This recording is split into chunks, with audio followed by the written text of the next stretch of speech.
I have a bit of a collection now of these Hotone WAP volume pedals from the very first one, the OG SoulPress. This was the SoulPress, the original one, the red pedal. This has been around for quite a long time. And I gigged this quite a bit because obviously living in a big city in London, I don't live there anymore, but when I was there, just jumping on the tube, and the smaller the gear, the lighter the gear, the easier it is, especially in places where you don't have to bring the amp. So this has been brilliant, and obviously being volume, wah, and expression pedal again has been great. So this is now the second version, the SoulPress 2. I plugged it in so you can see the lights. These are all plugged in now.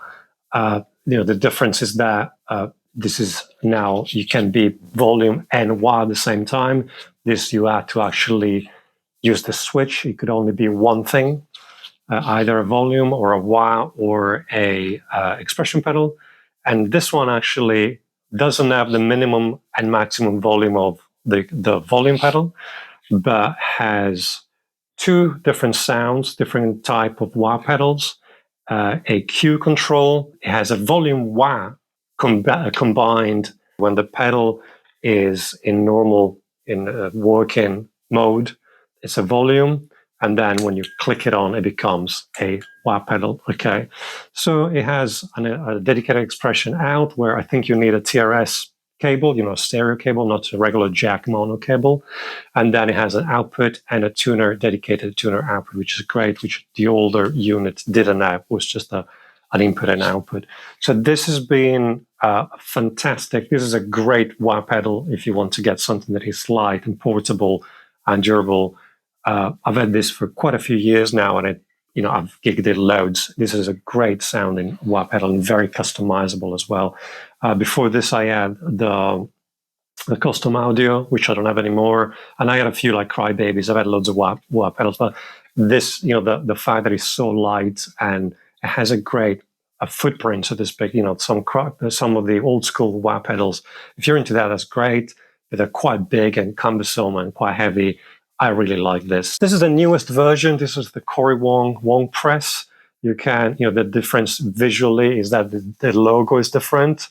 You can see that the version, SoulPress 2 is white with a blue text font, and this is the opposite, where the bottom is white. It feels like a lot more sturdy, like it's a white. I don't know if it's hard plastic or metal. LED bar, if you want to call it that way, is different in the two modes.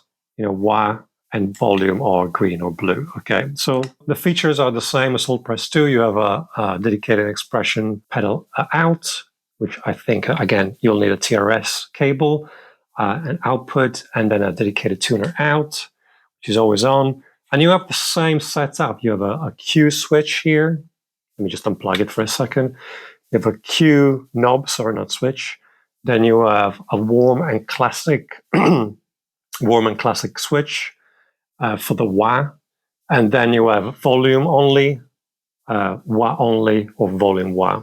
My comments on this: I am not sponsored by Hotone in any way. I think that there's something new about these products, but again, I'm not paid for this review. I'm not sponsored. I bought these with my own money, and I just wanted to show a few differences. First of all, this has been great. This is still, I think, a great original, still a great sounding little wah pedal. It's not as customizable as this one, and then I will say why I don't feel is that customizable, the Cory Wong one. But this has been a great little volume pedal, a volume wah pedal. The one thing I feel is that the travel of the actual pedal itself, because it's so tiny. Look at the difference; it's so tiny. It can be a bit difficult to feel, so to speak, and especially for volume, it becomes it's quite sudden. I mean, if you use some of the really old Ernie balls, that those have such a beautiful excursion from 0 to full volume. These obviously are limited because of the size. Okay, so they might feel a bit more sudden, so to speak. You have to get used to that, but this again has been a great little volume and wah pedal, and you can see, you've heard it from my demo. It's such a great sounding little wah, even compared to the proper big ones, so to speak. The difference between these two. Okay, I haven't had the Cory Wong for very long. I have to say that there are certain things that I like, meaning I feel it's a tiny bit more mid-rangey. But that could be, the tolerance of the components. Every pedal is slightly different. The one thing that I've noticed, the Q knob, I don't know if it's just this particular unit, but I've seen some comments online. The Q knob does nothing. Literally does. And, I've been playing guitar very loud in band for many years, so my ears are not as sharp as a young as a young person. But I have to say that the Q in these in the Cory Wong does very little compared to, you've heard it, compared to the SoulPress, to the original version. And apart from that, I find them pretty much similar, like very, very, very, very close. There's a slight, and I don't know again if it's the tolerance of the component, or maybe sometimes maybe the potentiometer is being put in that, sometimes, if the potentiometer, you can adjust it to have more treble on the front, maybe that's the way. But I don't know, they feel to me in some settings exactly the same. This obviously is visually different. The bottom plate is white, the two sections, the two different colors. And, this one is like sparkly, so to speak. It's got that kind of metallic finish. I had a car like this at some point. And this was more like matte, so to speak. But apart from the exterior, I feel that this is just one of the modes from this.